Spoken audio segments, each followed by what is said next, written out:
welcome back to another episode of SKC Live. I'm Brian Kipp. I am joined here by my very good friend, Jenna Nye, serial entrepreneur. So many things that you've done, but you're really focusing on like one major thing right now, and that is? My focus right now is OnTheStrip.com, contrary to OffTheStrip. So it oftentimes gets confusing, but that's our new project, OnTheStrip.com. So me and Jenna met 4 years ago now? 5 Probably years? 5, yeah. Well, I would have to ask you how old you are for me to actually know that, but I'm not going to do that on the show. But so we met by, I had a past coworker that brought you to an event that we did for the Golden Knights at then the Hard Rock, now the Virgin Hotel. And I remember you came in and he's like, Brian, you have to meet this girl. She is so ambitious, her drive, and she's got this great product. And she's really trying to like take it to the next level. And I remember I was slammed. I got reminded by this a couple different times. I was so busy. I ended up getting her number, and we ended up meeting up later at my office. And I was when he could find the time eventually. Yeah. Sorry that I'm busy. So, but no, when you finally came in, and I was beyond impressed with you, that I'm like, you know what, I'm going to help you. I'm going to help you with anything I could help you with. You literally went to every single networking, mixer, event, gala, meetup, anything you could do to get your product out there. People don't understand the hard work that goes into building a company. And you were 19 at the time? I was 19, yeah. 19, going to all these events. And like literally vulnerable, like I wasn't even old enough for half of them. Which I mean, and back then, I mean, I know when I met you, I joined you for a few of the events, and 19 in Las Vegas, fresh into Las Vegas, you would think, and she's around all these influential people in environments where there's alcohol and there's everything, and none of that fazed you. You're like, I don't even care about that. I don't even want to drink. I don't like to drink. And I mean, literally, if there couldn't been even more compacting reasons of why somebody or anybody should wanted to help you, and you never even asked for help. It was more like, hey, got a question about this, or hey, like, do you have a contact here, or hey, do you think I should do this or do this? And I just remember that initial project, it was such a great idea that if it wasn't for our friend COVID, I mean, it was going in that direction. Yeah. But I think COVID, like it did with a lot of people I know, sometimes it was a disaster. Sometimes it was a great blessing. Yeah. And blessing, it meaning that it was not a good thing, but it was like it opened up your eyes and made you turn to a different direction. And for us, it was both. I mean, it was disastrous in the sense OffTheStrip was all for locals, and monetizing local search in a pandemic was nearly impossible. So luckily, we were in a position where we could keep our team and just help local businesses that we had been helping for years prior. But yeah, I mean, the opportunity of moving into travel where there was a lot more money to be made was an exciting switch, while keeping our focus still on local, because that's what we love. Yeah, because I remember we were working very close together. I would dedicate the first part of my day going to your office, and literally it was a pandemic that literally stopped us. And I remember even having conversations with you, like you were just like, "What do I do? Like, there's no purpose right now. Like nobody is getting into this space. Nobody's searching for local businesses because they're all shut down. Yeah. Like what do we do to pivot this?" And actually, you came up with some really cool ideas. We did that whole video, where I recruited a bunch of people that I knew in the industry. You got a bunch of people, and it was like literally kind of giving hope back to the community that, I mean, we thought everything was going to be decimated, And it's crazy because when we did that video together, it was more to Vegas was the, tagline of that video. We had no idea what we were truly in for. Like if I think back and put myself in that situation when we made that video, I think that was probably something that we thought, would last a month or 2 months. So I think that the really hard road ahead, we hadn't even realized what was coming. No, 100%. Because I remember even leading up to all the people that we were meeting with before the pandemic shut down, and we had a lot of good runway. I know. And it was like all of a sudden, poof, here comes a cliff. Yeah. But I remember fast forward when you came to me and you said, "Hey, I'm going to this conference in Miami." And because you know that I go to Miami all the time, and you were like, "Hey, you're going to be in Miami at the same time?" Yeah. And it just happened to be I wasn't. Yeah. But you're like, "I'm going to this conference in Miami," and I really I think I've got like a good pivot answer. And I'm like, "Okay, cool." Like, and you go out there and you got to meet some of the greatest minds in hospitality, hotel, travel, leisure. Yeah. Tell us a little bit about that. I mean, that was incredible. Yeah, I actually just got back from the second year of doing that conference. Oh, okay. Yes, the conference is called Focus, right? And oh my gosh, I mean, a month and a half prior to that, I decided that I wanted to evolve OnTheStrip into a travel site, like a pure booking engine, similar to a Booking.com or Expedia. And I remember I looked up this conference, and you have to be C-level. So the CEO of Booking.com, Expedia. I was accepted actually into the young leadership program. So I was personally at a table with these people. The CEO of Hopper, which is such a, their user base is just growing and growing. And I'm a big fan of their site. Google, like a C-level director at Google.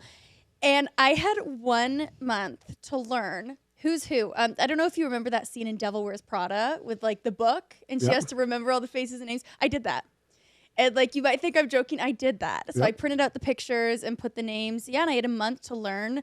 One of the biggest things I think in the travel industry is everyone knows Booking.com and Expedia. Well, Booking Holdings and Expedia Group, they own everything. So actually one of the biggest hurdles was just who owns what, who's who. That was a big thing, but it was really cool, the contrast actually going last year. I didn't even have a product. I was sitting with the CEO of billion-dollar travel companies, and I was saying, I'm going to create an OTA, an online travel agency for Vegas. Laughs, right? Like, understandably so. Vegas it's the biggest market for large national companies. But my interest in Vegas was we're here. Like, no one's really cornered in on Vegas and made it its primary focus. I mean, we have a whole team here. So I think that was my angle going into it. But going this past year and actually having a website and showing people having traffic and having success. We've had great success in just 6 months. We're 10% of Vegas.com's traffic in 6 months of being live. So, which is beyond impressive. I mean, and the thing is, you want the definition of the hardest working person in Las Vegas. You open up Webster and there's a picture of Jenna Nye. Because literally we have been friends for a long time, and to literally carve out, I thought I was busy. To carve out just time to catch up over a happy hour drink, a coffee, impossible. Yeah. Because I mean, you're so busy and our schedules conflict so much. Yeah. But it had to have been so amazing to go back the second year with the product and then basically saying, oh, we did it.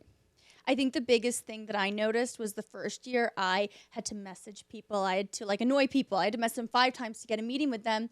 This year, people wanted a meeting with me. Which is amazing.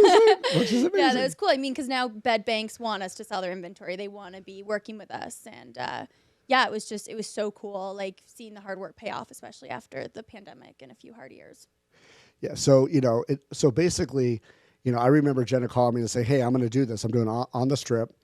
And I'm going to specialize in, there's one thing that all the other OTAs don't do.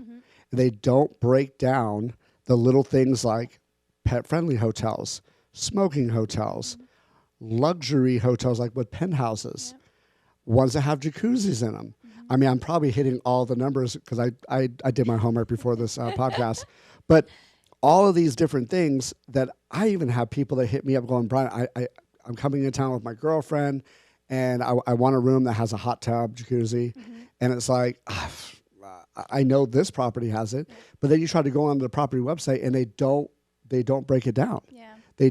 They just don't do it. And it's because Caesars and MGM, and you can quickly, correct me if you know a better definition or direction on this, but the reason why they do that is because they reserve those rooms for their players or high rollers, or even defined players. Even a player's card, what you can get with the player's card is incredible. Like my mom just left yesterday. Yeah. She was here for the whole Thanksgiving holiday, and she comes into town 2-3 times a year. She's got her little status on her card. Yeah. But because she's from out of town, they're constantly pitching her to come back and are offering free rooms and dining credits and free slot play and everything else, right? But that right there, so for the ordinary person, a person that's just turning 21 or have never been to Vegas before, it's very difficult for them to navigate to, it's either like, hey, I want the most expensive room in the hotel, which is astronomical. Yeah. Some of these properties have incredible rooms that you just didn't know about because they don't advertise them. And you figured out a niche that you're like, hey, I can offer this. Rooms with balconies. Yeah. That is a huge one. Some people want to have a balcony for a view or whatever other reason why they want fresh air. Yeah. From the Vegas casinos. Yeah. Yeah, there you go. So, but even like properties that are non-smoking properties, I think we only have one now in town, but that's what Park MGM is, a non-smoking property. It is. So I'm not going to put you on the spot on that one. I can't keep it all in here. No, it's fine. So you went to that conference. So what did you gain for that conference versus the first year? Well, I guess just trends that are happening in the industry. Google was there actually, and they spoke on a survey that they did recently. And 56% of people that they surveyed said they would make a big life change within the next 2 years.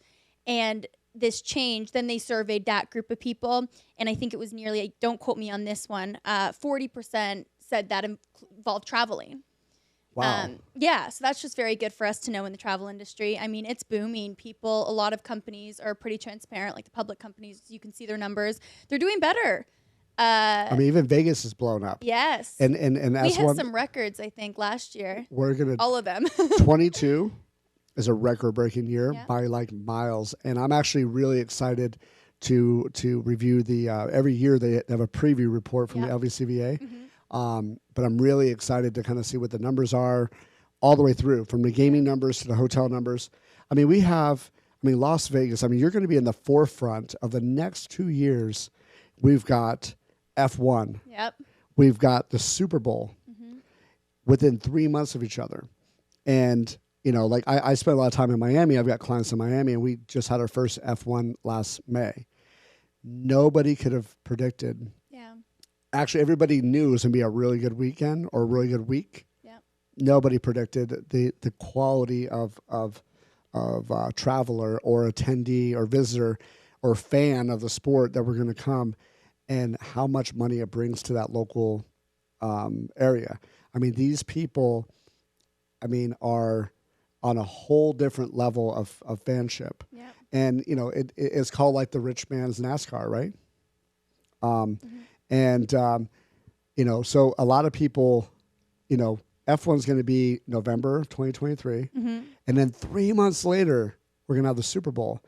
And I keep telling everybody, both are going to be fantastic for the city. Yeah. But I think the F1's going to beat it revenue-wise. You asked me about the conference. The number one question people ask me, right? I'm sitting down in a meeting talking stuff, our agenda items. Number one question, do you have hotel rooms for the F1 in Vegas? And the answer is probably I know you have partnerships with the people, and you probably have inventory. It's nearly impossible to get F1 inventory because, But I'm not saying we don't, for anyone. I'm not saying we don't. Well, because the thing is, what's going to end up happening is the casinos are smart. Yeah. They're actually holding back the inventory right now. Yeah. And actually, Caesars just released their packages, which is actually pretty interesting. You can get... the cheapest package I believe was like $1,800 a night. Yeah. But it comes with a ticket for two, and it comes with free drink, free food. during it's a 3-day stay, a minimum 3-day stay. But I mean, Vegas is going to be on fire. I mean, if you couldn't have mapped that out any better, that literally by the time Super Bowl comes and goes, because F1 is going to be here for at least 3 years, right? It's a 3-year contract, 3 or 5. I don't know. It's 3 or 5, and I'm pretty sure I'll have our engineer look it up here in a second and intertwine what that answer is. But the thing is that like everybody thought that Vegas was going to just crash and burn, especially the pandemic, right? There's a lot of people. I mean, Vegas, we shut down March 16th, March 17th. I think it was like that official lockdown for the country, but we were back open in the beginning of June. Yeah. Oh, here we go. It's a 3-year contract. Yeah. All right. Yeah. I would look at the screen over here, but it's a little small. So thank you for that, Jeremy. I think there was a big fear in people just recovering from traveling and feeling safe to travel. So you mentioned how like our content we break down and we try to educate our user, but we want to make them feel safe. We want also, to your point of someone turning 21 and coming to Vegas, none of my friends have come to Vegas and done it right prior to knowing me. Now they do Vegas right, of course. But yeah, it's so hard. Also, I used to come to Vegas, as a visitor. I wasn't 21, so I wasn't doing crazy Vegas stuff. But I mean, moving here and understanding how Vegas operates, I mean, travelers need help. They need to know what experiences to go to, where to go. But especially after COVID still, I mean, a lot of people are traveling, but we are trying to make everyone feel comfortable and excited about their trip. No, 100%. I mean, the thing is that you actually touched on something, the story you told me of how you even got into this with OffTheStrip, which I hope at some point in the business model is to kind of revitalize that a little bit. But it was literally you, under 21, literally sitting at home, don't have any friends. You just moved here. Thanks for mentioning that. Oh, you just moved here. I mean, a lot of people. I mean, I'm pretty sure, but you're not the type of person that's going to do it differently. Like you're not going to be on Tinder and Match.com and all that. But no, you just got to Vegas, and you're like, okay, what to do in Las Vegas, and everything revolved around 21 plus. Every single thing. I mean, if it wasn't a strip club, it was a nightclub. Exactly. Yeah.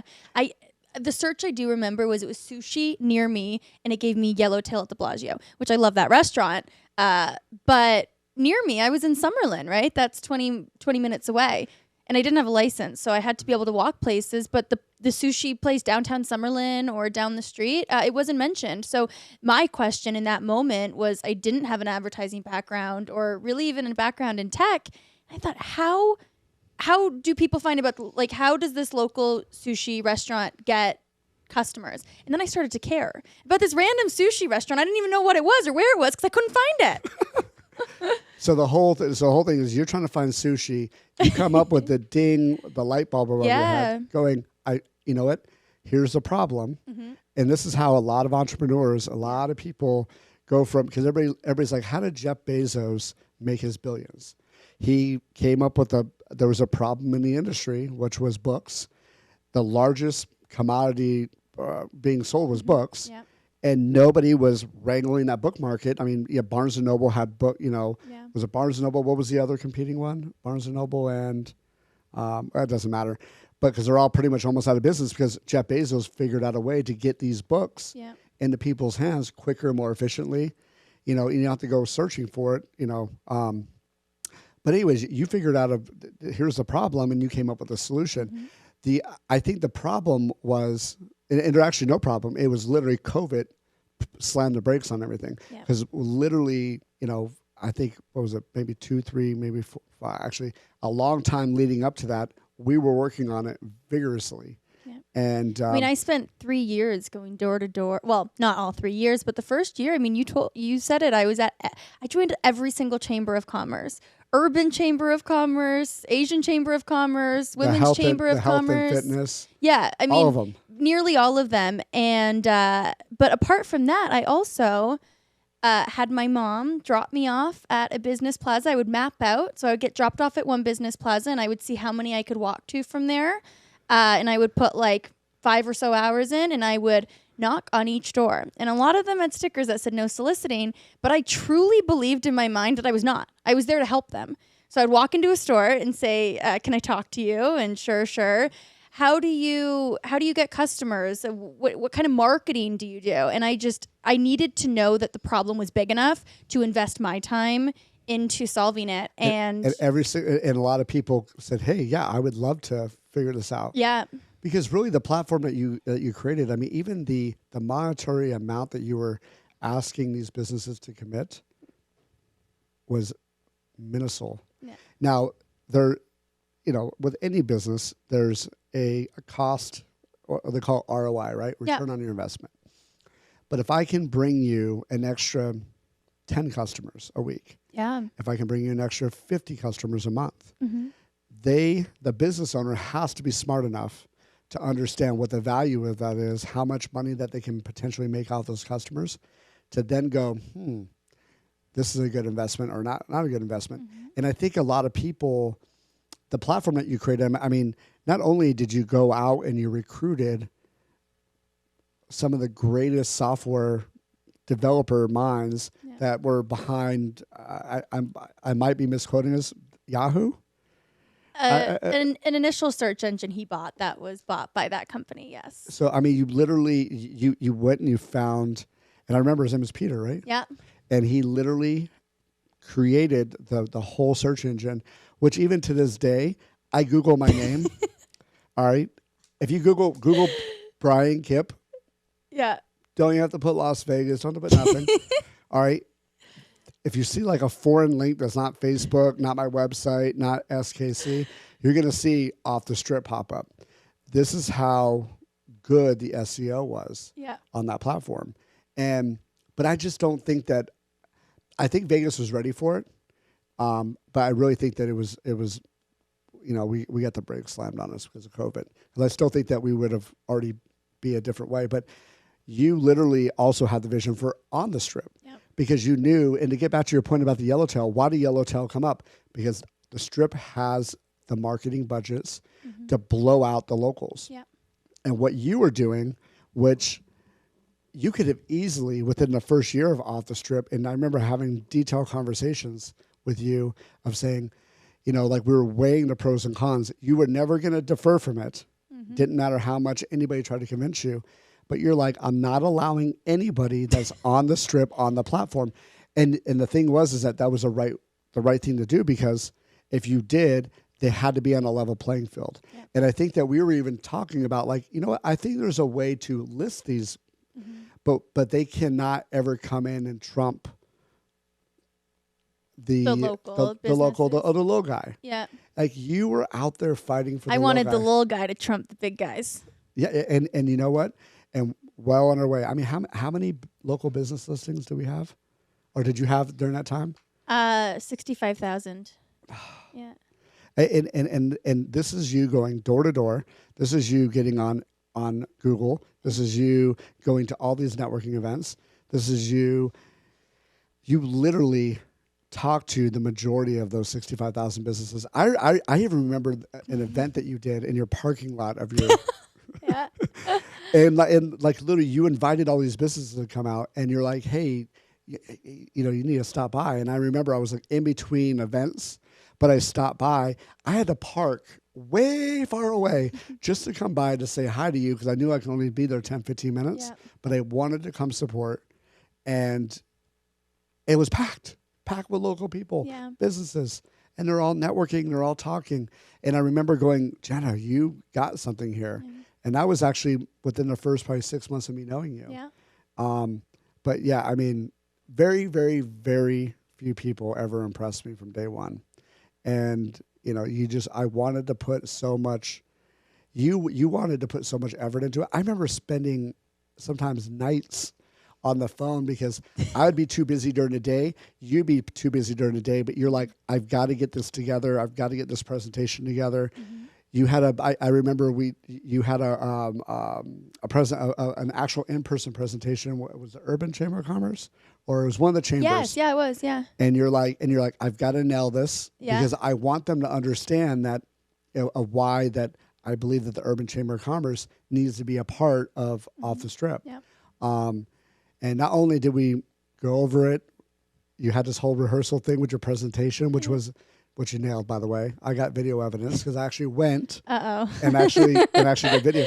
And everybody in the room was so impressed. Yeah. I mean, you had the VP of Wells Fargo there. You had all these different people there, and they were so impressed that I'm pretty sure that all that integration went right into OffTheStrip. Yeah. I mean, you literally wanted to, I don't care who you're from, how much money your business makes.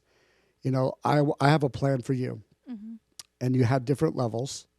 And I don't want to do too much in the OffTheStrip, but that's where the bulk of how we actually created our friendship and we actually and even our business relationship.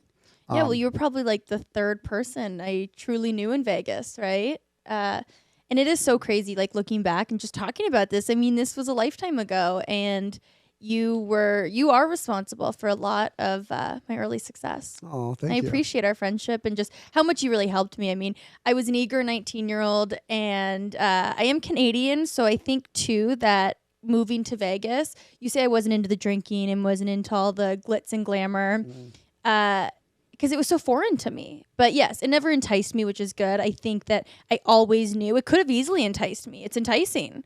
But I knew I had to keep my head down and focus. And again, my passion was to help others. And I knew if I was out, playing all the time. yeah. I mean, it's probably the best way to say it. I mean, we definitely went out and had a couple nights where you tried to force balance on me, yes, which I appreciated. Well, and the thing is I think I would rather have been wanted to be the person there during that experience. Yeah. Because I knew that you'd be taken care of, and she was. And we'll leave it at that. So moving on, so we're gonna take the OffTheStrip and kind of move that in a chapter, because even one thing that we even bonded over was our passion for charity. Yeah. I'm actually wearing the St. Jude. I actually bought this. They have an amazing online store, by the way. I even got a Christmas pajamas. It has like the red really? plaid with like a green shirt that says like something about like supporting St. Jude, but it's very Christmassy. Yeah. I did a couple other shirts.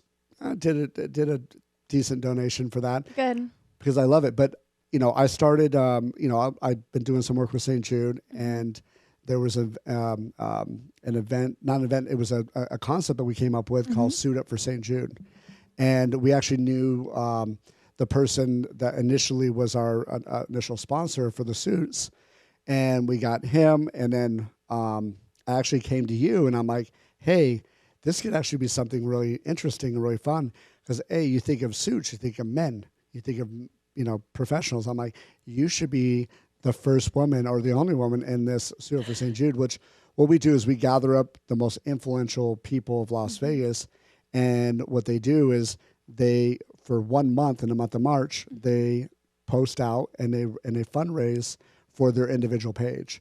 And the goal, I think we had a $2,500 goal, but if everybody hits their goal, then we have a nice raise. And at the very end of it, we have a big shopping day. And now we partner with Stitch. Yeah.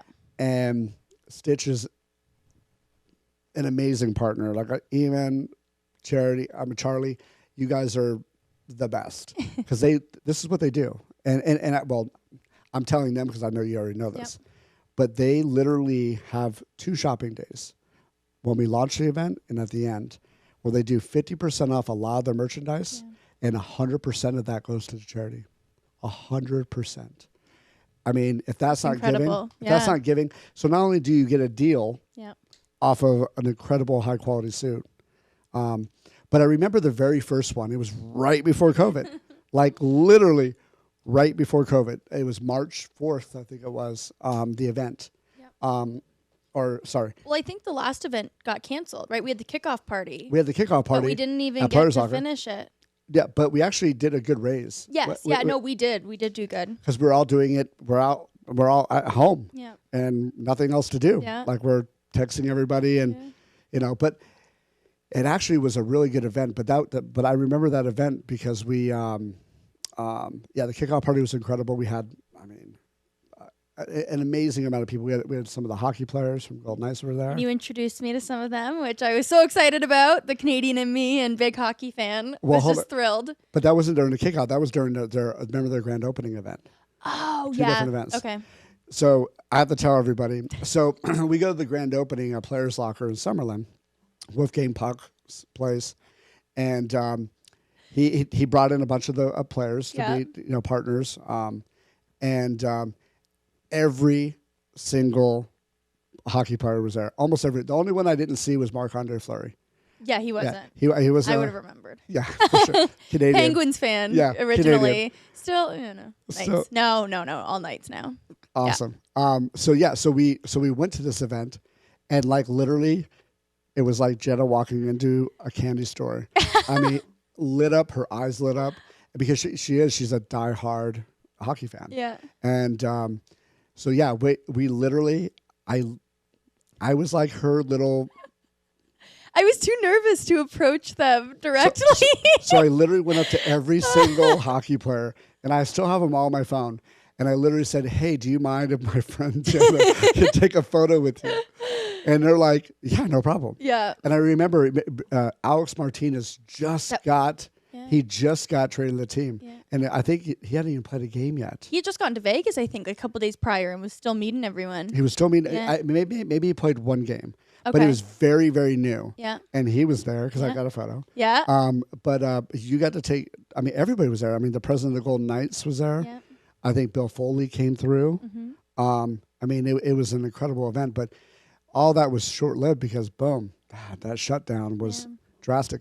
But I'll tell you, though, I remember talking to you and, I've had the pleasure to meet your parents, too. And I remember like your father was saying, this is something serious and it's going to affect the whole world. And I'm thinking like, no. Yeah. He was right. Yeah. He was like, this is going to be a global shutdown. Well, we're past it now, but I remember like I was so scared and you were telling me it wasn't maybe as big as a deal as like I had thought it was at that time. And it is just so crazy though. Like, again, I remember going back into that exact moment, like friendships, there was, everyone saw things so differently. And of course, we were in a pandemic, like everyone handled it. And it was this in all different ways, invisible, scary thing. And I can't even imagine, how a parent would have explained that to their child. Imagine like a 2-3-year-old. Yeah. All of a sudden you got to put a mask on. Yeah. And you got to, and you're forcing these people. Because I remember even having, we would go to lunch on an outdoor patio. Yeah. And it was still like people were wearing masks outside in between their meals. But I think in retrospect, I think we look back on it now and we knew that, it was a really serious thing. Yeah. But I think that we could have handled it differently. At the same time, people's mental health like really quickly deteriorated. And then on the other end, like telling children, trying to explain to your children why they can't see their friends or classmates. Also, grandparents. My grandma did not understand what was going on. Imagine trying to tell an 85-year-old that has lived their whole life a certain way and has routine and structure of going to the bank and paying her bills, explaining to her like, hey, this is, you got to stay inside, grandma. That's hard to understand. It was hard for any of us to understand. So yeah, it was definitely a rough period, but you're right. We got through it. and the thing is, but it gave, so the positives that come out of it, you end up creating OnTheStrip. Yeah. Or OTS. Yeah. Right? All the strips. Off strips. On, yeah. Off, on, around. And actually during that time, I actually rebranded from my full company name, which was Silver King Creative Group, to SKC Group. Yeah. And it's funny, I'm actually rebranding it one more time. Can Can you give us any? I will right now. Okay. I'm giving you the exclusive. Okay, exclusive. Yeah, and it's Hearing it here. It's starting the first of the year. Okay. And you ever seen the movie Social Network? Yeah. Phenomenal movie, Yeah, right? so good. All right. One of my favorite parts of that movie Mm-hmm. is when they meet Justin Timberlake, which is the Napster guy, right? Yeah. And during it, of course, Eduardo was like very threatened by that character and didn't want Zuckerberg to get rolled up into the sky. And as he was leaving, he goes, "Drop the, just Facebook." One of the greatest lines in the movie. So I think I'm going to drop the group and we're just going to be SKC. Okay. So that's the rebrand. Yeah. So, and it just happened to be that this works really well with the SKC Live. Yeah. And God, I mean, my team, they do such a great job with the branding and because I even know that, because even one of my employees actually helped kind of initially build your platform. She did. Shout out to Amy.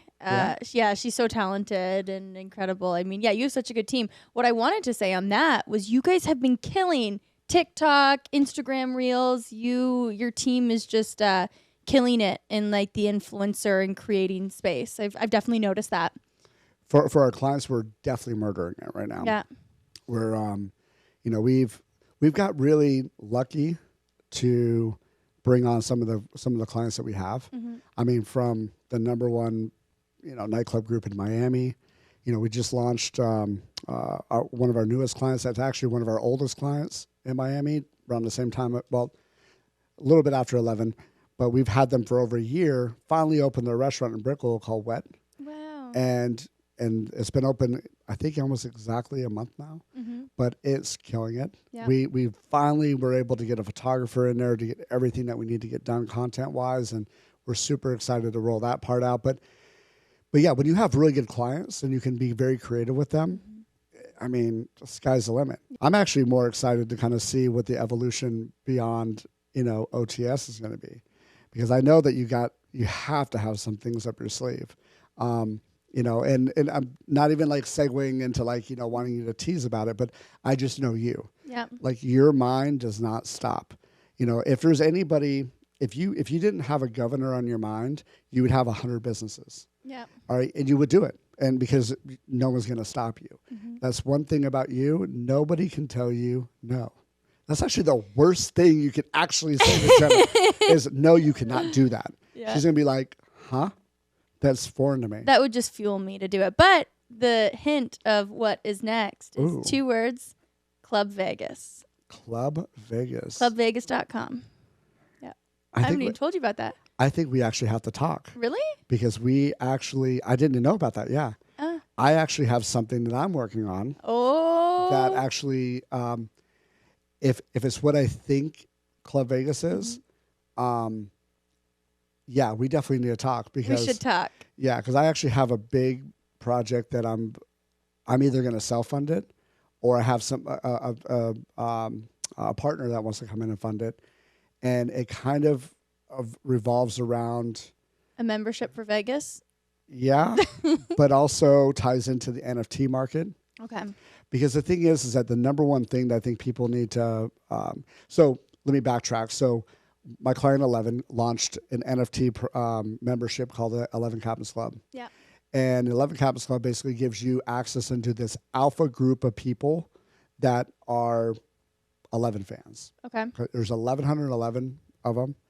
And but when we launched it when Ethereum was around 2,200 Ethereum. Mm-hmm. It was 3 Ethereum. It was a pretty pricey membership. Yeah. So the people that are in there, I mean, there's huge celebrities in there, all the way down to just the club goer or the 11 brand fan. Mm-hmm.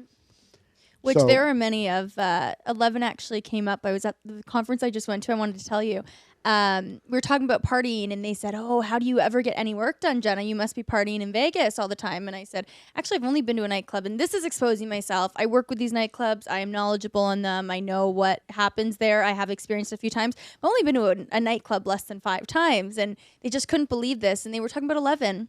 and how great it is. And I was saying that, you were responsible for some of that greatness. So. Well, I wouldn't. I don't want to go. I want to go on record and say I'm responsible, but I have been around since day one. Yeah. Well, you help with some of the greatness. That's a better way to put it. Yeah, and after they reopened during COVID, we actually were able to kind of come on and do some initial consulting. Actually, one of the things that was brought to me is one of the managing partners was like, I cannot figure out a way to getting 11 verified on Instagram.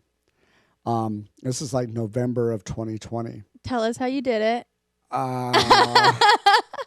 So I made a call.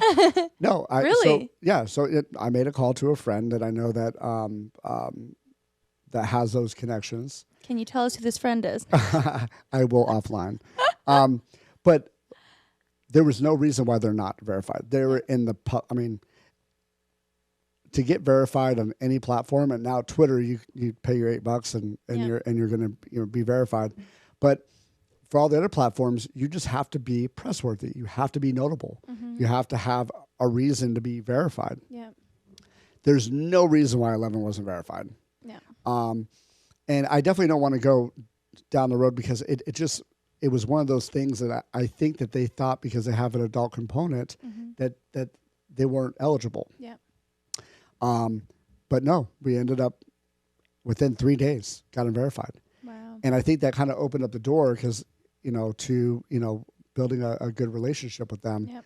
And so we pitched an idea of kind of bringing, highlighting the brand itself and kind of bring it to life and how we can work with the 11 marketing team. Mm-hmm. Because, we're 2,300 miles away. Yeah. So how does that make any sense of why, a branding digital marketing company in Las Vegas can be working with a company, there's a whole bunch of other digital companies. It's because I think that A, they trust us with the brand, and B, we understand the brand. Mm-hmm. So since I've, been around since day one, I was there for their grand opening party all the way through. And then when they reopened, my first trip was back out to Miami. Mm-hmm. And it wasn't because I want to go out there and party. Well, that too. But I wanted to go out and support my friend and my friends that are partners in the project and or in the club. And that's the cool thing. Sorry to interrupt. That's the cool thing the pandemic did do was it did allow people to work in a more remote scenario. Where I work with some people now, I never would have. I really believed early on because I was face to face with so many people. You'd come to my office and I loved that. I didn't want to Zoom. I didn't even want to talk on the phone. Just come down the street. And I thought that was really important for productivity. And it still is. You need FaceTime. Extroverts need it. We all need it to a degree. Mm-hmm. But it has been interesting to see just the connections that we've made as a company. And you're able to work with 11. And like you said, they're far away. And that was something that the pandemic made more okay. You're 100%. And accepted by companies. the biggest companies of all, right, are shutting down their offices and have. I don't think it would have happened. I think COVID or the shutdown. Yeah. Okay. The shutdown, I think they were able to regroup the brand. Yeah. And figure out exactly how they wanted to relaunch it. Because even when they opened, they had major restrictions. Yeah. But they actually were one of the later properties to reopen because they didn't want to offer a bad product to their customers. There was other venues that opened up right when they were able to, even with the restrictions, because they needed to make money. Yeah. 11, they literally thought it out and they really carefully planned out their reopening process. Yeah. And then they wanted to follow all the rules, and they did. And every time I was there, if there was a mask mandate for employees, they were wearing them. Mm-hmm. If there was, a restriction on, it could just be a table reservation, they were following them. Mm-hmm. They had a sister property that opened up, that they reopened earlier because the product is different. Yeah. But not to get too much into the 11 brand, but yeah, if you're ever going to Miami and you want a great time, 11's definitely the place. You're at a conference with CEOs and directors, and they're like, "Have you been to 11 yet?" And you're like going, "Well, my friend does the marketing there, and he knows everybody. I'm pretty sure I can call her." They said Vegas is crazy, but 11 is just as crazy. In a good way. No, 100%. I mean, it's funny. We live here. Yeah. I go to Miami to party. Yeah. I mean, I'm really there to work, but I'm there. Like, my job is to network during these parties. Mm-hmm. And yeah, but I'm here. I mean, I still go out here, but I don't go, okay, Friday night, I'm going out. I'm going to get smashed. Yep. And we're just going to just blur into Saturday. No, we don't do that anymore.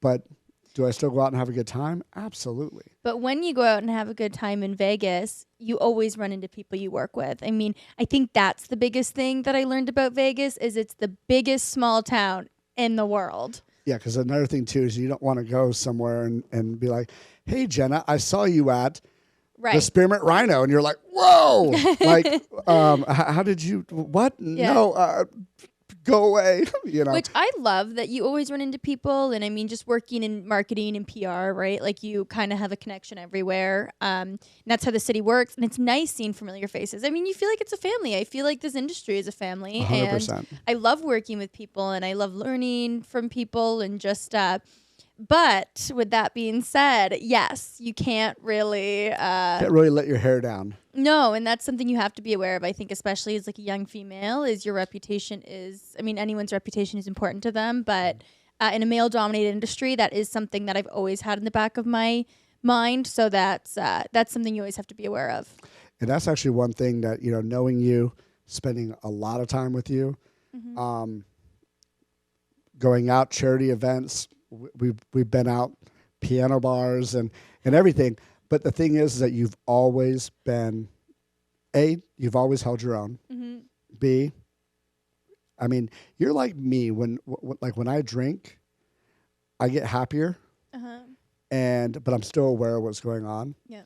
And I think that that's one thing about you is that you know your limits, but also very rarely do we ever go. I think the last time we went out, we went to the Todd English place. Yeah.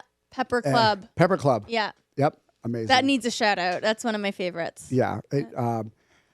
Chef, you got to, we got to figure out a way to work together. Cause I mean, that place, you're right. I actually went there a couple other times after that. I don't know. It has a great dinner vibe. It does. But that happy hour they have there is so incredible. And I think more people need to take advantage of it. Well, that's the funny thing. I mean, downtown, downtown is such a tight-knit community, and there's so much support from all the businesses, all the chefs. Everyone knows each other. But I will say Pepper Club is the one that I still am getting people say, what's that? Where's that? Is that a hotel? Is that a restaurant? So I do, and I don't know why. It's absolutely incredible. But the few times I've been there, it hasn't been too busy. So well, it hasn't been dead either. I mean, it's just steady. Yeah. And the thing is, but that place should be jam-packed, waiting list, That's out what the door. Mean. It should be like Esther's wait times, right? 100%. And the thing, you have a very famous chef, Todd English. And here's the funny thing about, and maybe it's because I've been in the industry so long and I've worked with so many amazing people, but I feel like when I go out here in Vegas, I run to people all the time. Yeah. When I go to Miami, I run to people all the time. And actually, Todd English, I see him in Miami quite often. Oh no, that's so funny. Another great guy. He'll pop by because he's friends with a lot of the partners at 11, and he'll pop by and always a good time catching up with him. But I see him more in Miami than I do him here. That's funny. And every time I see him here, he's working. If he's at the restaurant, he is literally. And he's constantly training. And if you know anything about Chef, Todd English, he literally, he's an educator. He literally, he wants people to be as great as him. Yeah. But yeah, I mean, the one thing, because you were working with Circa for a while, right? Yes. Yeah. Are you still working with them? Yeah. I mean. No, I'm just curious. I mean, yes or no? No. The only reason why I asked that because. That's another property. I remember watching all the stuff that you were putting out from them. That type of content, if you're listening to this and you're in hotel marketing, you need to go back in time and see what she was doing for Circa, and you need to adopt that program because you were highlighting the things that people don't talk about in Vegas. Like Like I remember there's a video about the room. You were introducing the room. It's a hotel room. Yeah. But no, all the features that come with the room, all the different amenities that come with the room. I remember your video showed me that you can spend an extra amount of money or whatever it was to hit the button to make the Vegas Vicky thing, to activate the Vegas Vicky or whatever that was. Yeah. I learned that from your videos. Yeah. I learned stadium swim. I mean, I've been to stadium swim, but you really got into the nuts and bolts of it. Yeah. Berries. Yeah. And I think that's like the differentiator too, is with most hotel sites, you book a room, but us, we're actually a content site. So you come in through, what brunch you do, and then we educate you on the hotel. So it's really top of the funnel content. But yeah, for the Circa, we like attached a personality type to the room. So if you were a founder, you should stay in this suite. Yes. If you were, a partier, you would stay in the bunk bed suite because it would fit all your friends. So I do think that was really cool. Just also being in the creative process of making those videos and showing people. It's not just oftentimes photos of rooms on hotel sites are not too accurate, right? Like just maybe the camera doesn't show how big or how small the room is. So I think that was like a really cool approach that hotels are actually going in that direction. The conference I was just at, I mean, there's a lot of VR like walkthroughs of hotels, and now people are focusing more on video. Recently as well, I was at a conference and it was the first time Google spoke on their Google Travel product, because Google Things to Do is now actually, if you search link high roll or anything here in Vegas, you'll see the search results actually look entirely different. And Google is not becoming an OTA necessarily, but they do want to be the best aggregator with things to do in travel, just like how they have their flight product, they have a hotel product, but they're just showing you where to go. But it's a bit of a game changer with photos and videos actually trumping search. And they did say within 2 years, search is going to look entirely different. So I think for us, that focus on articles and blogs and written content, which has been the leading form of how we can SEO videos now. And what other travel site is in Vegas with real people writing and taking videos? Taking photos, going to everything. Yeah, and by the way, I didn't want to put you on the spot about the whole. If you're still working with a specific. Oh no, I don't know why I got weird. No, it's fine. But the thing is though, is that like people need to take notes, and if even like the case study behind that, it needs to be shared, because that is exactly. I mean, you were doing this, knowing that things were coming down the pike. Yeah. And and my whole point to that is that you're kind of you are a visionary. Like you see things and you're like, you know what? I know they're not going to understand this and why I'm going to have them spend so much money doing this.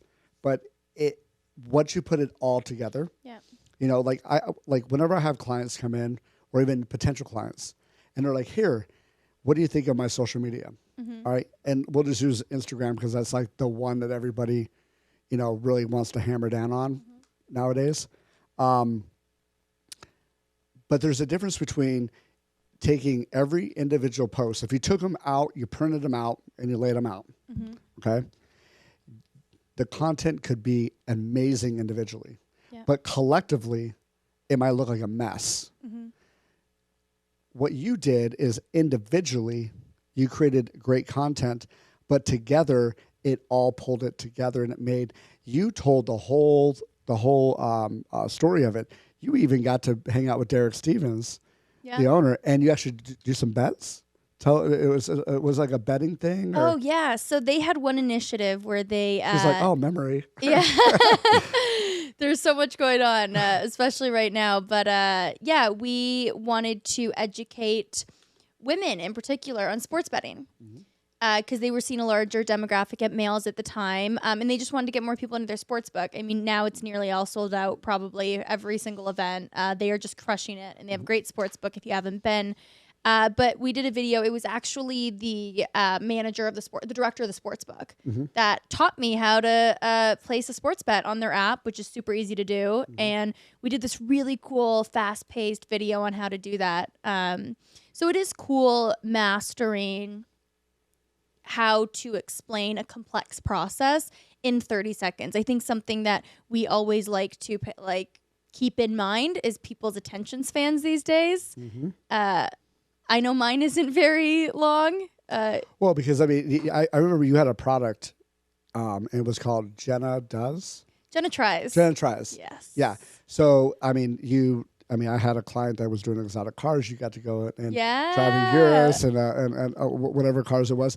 But I watched the content that you were creating, and it was like, first of all, the business model it would never keep going because it's Jenna, and you can't be in 100 different places at one time. But the whole point of it was you got to go in behind the scenes, and almost like what you're doing with these videos, you're explaining the whole process. Yeah, I can put a photo of a cocktail with beautiful ambiance, with some great garnishments and whatever, with a nice person serving it. But is that really what I'm going to get when I go in? Yeah. You actually went in, filmed your entire experience of trying certain cocktails, certain foods, and you really got to explain what it was. And I actually really enjoyed that whole series. But the thing is I think that if you just would create it with a whole bunch of other people in different markets, and it could be 4 or 5, a dozen, 2 dozen people in a market that go out and do all these different things and send in the content. Yeah. I mean, but I know that's where your mind was already going, but you had to kind of show the process. Yeah. And I remember your first video was you driving your Tesla. Yeah. It was Jenna tries the lottery ticket, getting a lottery ticket or something. You did a lottery ticket, but you also did one going up to Red Rock. Okay. Oh, Valley of Fire. Valley of Fire. Yes. Jenna tries Valley of Fire. Yep. I think for the lottery, we were showing like you can drive. Vegas is such a great place to be able to drive to all different. Oh, to the state line to get your. And the Valley of Fire, right? There's so much around. So those initiatives were for OffTheStrip because people have this idea that Vegas, like I live in a hotel and I eat room service every day, and right there's nothing outside of the strip. So. Yep. Trying to show where you can drive to. But yeah, I mean, the POV, we're in a world of influencers right now, and content is fast. It's created quickly as well. So to your point of if I'm scrolling through Instagram and I see this like perfectly displayed cocktail, it's well lit, I'm like, that might not even exist. Where if I see someone that I identify with, someone that looks like me, that I want to look like drinking this cocktail, that's going to speak to me. And I think that's what a lot of brands should. I do think brands are now adopting influencer strategy way more than ever before. And like the quick, fast content, it's becoming more acceptable, but that's just content. Consistency is important, but it's easier now than ever to make content. No, 100%. But to go back to your point, when you're scrolling through and that cocktail image captures your attention, I think they actually got their job done. They actually capture your content. But you're actually right. If I've never been there, I'm a creature of habit. If I haven't been to a restaurant or a bar, all right, I probably won't go by myself. I have that surprises me about you. Yep, I have to go with somebody. Okay. But if I already know the product, I already been there before, easily I can go there all day long by myself. Like I was that type of person that it took me a long time to go eat by myself. Really? Yeah, even to go to a movie by myself. Yeah. That's just it just wasn't a thing. It was like, you go out to dinner with somebody, or you go to a movie with somebody or a group of people, right? So I think that but my whole point to this is that you were jumping on trends before trends really got started. Now, I'm not saying you're the creator of it, but you literally already had the vision of it. And I think the one question I get a lot of times from people is, why isn't Vegas doing this? Yeah. Or why isn't Vegas doing this? And the short and long answer to that is Vegas is still stuck in their old ways because of some of their old leadership is still there. And I definitely don't want to call it anybody. You spent your whole career working in all the way up to be a VP and a president of a hotel. But I really think that, if you are listening, I'm not saying you need to retire or move out of the way, but I think you need to open your mind and you need to start listening to other people, because there are little things that we can do. That was the one good thing when I was when I worked at Wynn. I remember hearing down the pike through meetings for Steve Wynn of him saying, this DJ thing is a thing. Yeah. Like, and people are going to follow this. Go for it. And he literally was one of the first casino operators to really dump money into it, because there was already Light Group and Angel Management and Tao Group. There are already hospitality groups already trying to do that. Yeah. But to bring in these huge names on a consistent basis and huge contracts, you needed like Steve Wynn money, right? Yeah. And when Steve Wynn got behind it, game over. Everybody started innovating. Yeah. Well, he was one of the creators of the Las Vegas Strip. He literally innovated everything of how things are as high class as they are now. He took it to a whole nother level. The Bellagio was the creme of the creme. Yeah. He literally created that whole art gallery, which was like I think it would be valued now right around $1 billion. Wow. And then goes on and creates a Wynn Hotel and then Encore. And then, but the whole thing is that he was a listener. As much as he knew what he wanted, you're definitely not going to get him to change his mind on things, but he always wanted to listen. If he didn't have his mind made up, he kept listening about it. And, but I think that right there is one thing that all the other casinos need to do. I actually went to an event kind of by accident, which is weird because I get invited a lot of cool things, but a good buddy of mine called me up from Miami, and he goes, Brian, I have a last minute booking for one of my artists, singers. And she got booked to do this private event at the Palazzo Suites at the Rio. Okay. And if you know anything about probably the nicest suites in Las Vegas are at the Rio, even though the Rio is not really the Rio anymore, but don't want to talk bad about my town, but Palazzo Suites, amazing. And he's like, myself or her manager cannot make it out there. It's actually her attorney, friend of mine. He goes, Brian, would you mind kind of like going to this event and kind of like just kind of, just chaperoning her, just make sure she's okay, because she's going to be in a room with all these billionaires and millionaire investors because it was a board meeting for a new property that's opening up here in town. Wow. And I can't talk about it now, but I'll talk to you about it offline, because the guy that put the whole thing together actually lives here in town. Is it a property we know about yet? Nope. No. Okay. And it's actually really exciting. Cool. But the concept's incredible. But it was them basically celebrating that they raised all the money to launch it. Wow. And so they hired the singer to come in, and she was an amazing singer. She comes in and does her whole thing. But long story short, I actually got to meet all these people and kind of hang out with them. And I'm like going like, holy crap. Like, they got the old president CEO of Cosmo, John Unwin. Okay. He's now the president CEO of this project. So if you want to do your research, everybody, just find out what he's doing now. And they just announced it like days before that board meeting. But again, there's all these different evolving projects and things at Vegas. The Moon Project, is that even a real thing? The giant moon that they're creating on the Las Vegas Strip. And if you don't know about it, we're going to sit down. I'm going to educate you. I don't know about it. It's right in front. You know where the Trump Hotel is? That empty lot right in front of the Wynn? Yeah. That lot. And what does the moon do? It is, Jeremy, you got to pull this up. Type in Moon Hotel Las Vegas. Brian's exposing me right now. I got you. No, actually, I'm not exposing you, because I just learned about it myself. Yeah, they're putting it right across the street from the Wynn Hotel. It's supposed to be, I believe, it's supposed to be built. Sorry. It's okay. It's supposed to be built by 2025. So they've started construction then? I don't know if they broke ground yet. And who's doing this? This is a very good question. But you can see it's all over the place. And I will tell you, when I used to Google it, let's definitely.